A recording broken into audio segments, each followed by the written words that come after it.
Ya Pak, silakan. Nama saya Roli Lahardi dari Roli Lahardi. Ya Pak Roli Lahardi. Dari Desa Tirtamulya, Kecamatan Muara Sugihan, Kabupaten Banyuasin.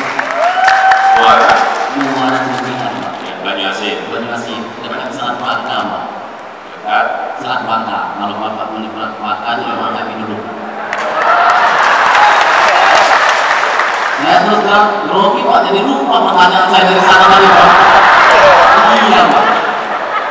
Saya mending di sini aja lah Pak, udah deket Bapak foto awal dan ini mah dulu tadi hanya mau minta foto. ada Pak, lupa Pak, grogi Pak. Ya sekarang pertanyaan saya Pak Roli. Ya Pak Roli, pertanyaan saya dalam mendampingi dana desa ini kesulitan terbesar apa sih yang ada di lapangan?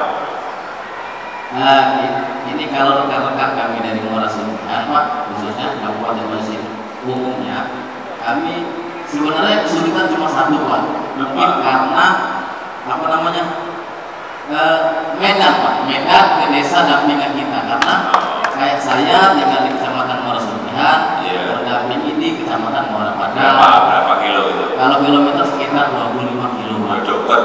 Tapi jalan becek Pak. Jalannya masih becek. Perairan Pak. Oh, perairan. Iya Pak.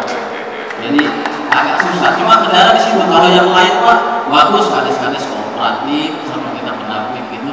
Kita ditempatkan ya Pak. Nah, jadi dihargai Pak. Jadi pendamping nggak dianggap PNS-nya. Ya, kalau di tempat lain saya dengar kabar tuh pendamping dianggap PNS Pak, ditakutin. Tapi kalau Banyuasin bagus. Panas-panas welcome kami. Welcome itu apa sih? Welcome itu Pak, kalau kata adik saya keset Pak. Tapi ya Pak, cuma kendala gitu.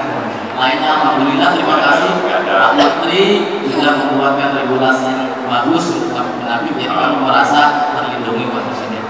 Enggak, ini kan dana desa ini setiap tahun dan kita